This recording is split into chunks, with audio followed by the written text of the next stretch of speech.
여러분 안녕하세요. 식감 좋은 영어 학습 아삭영어입니다. 오늘은 37번 빠르게 정리하도록 하겠습니다. 뭐뭐 때문이죠. 우리가 들었기 때문에 대절 전체를. 이 행성이 곧 운명할 거다, 즉 망할 거다, 멸망할 거다라는 말을 우리가 들었기 때문에 우리는 등록하지 않습니다. 또는 기록하지 않습니다.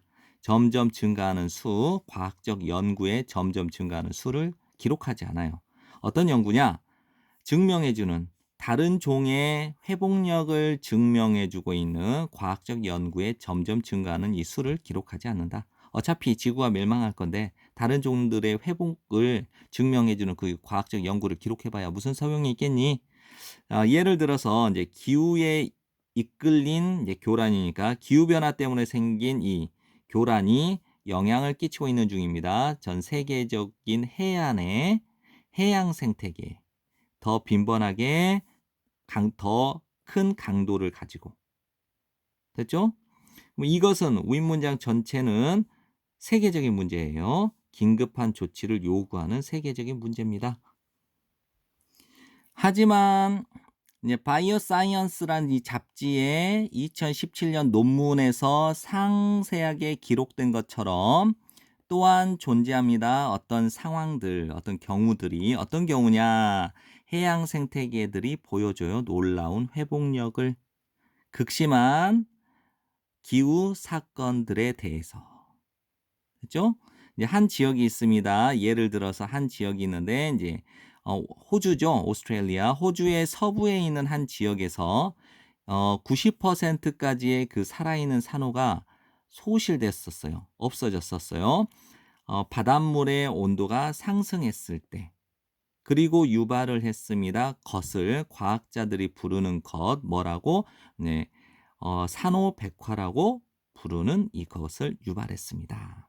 그러나 암초 표면의 일부의 부분에서 44%의 이 산호들이 회복을 했네요. 12년 이내에. 비슷하게 이번에는 강력한 엘니뇨 수온 증가에 의해서 해머로 망치로 때려 맞은 즉 강타당한 이 켈프 숲이 회복됐어요. 5년 이내에 회복됐어요. 됐죠? 여기서는 이제 90%까지의 살아있는 산호가 소실돼서 이제 그 산호백화라고 하는 현상을 일으켰는데 그 산호의 그 암초 표면의 일부에서 44%의 이 해초들이 산호들이 12년 이내에 다시 회복됐고 또 비슷하게 엘니뇨의 어떤 수온 상승에 의해서 강타당한 이 켈프 숲도 5년 이내에 회복이 됐다는 말이에요. 자, 연구해 봄으로써 이러한 브라이트 스팟을 이 브라이트 스팟이 어떤 곳이냐면요. 어떤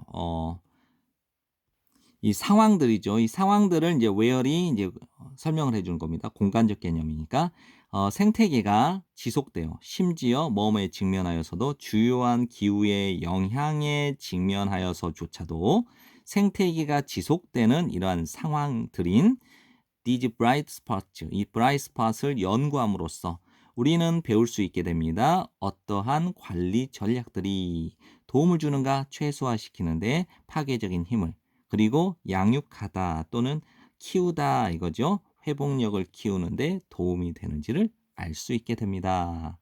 네, 지금까지 공부한다고 고생 많았고요. 여러 번 복습하시고 좋은 성적 받으십시오.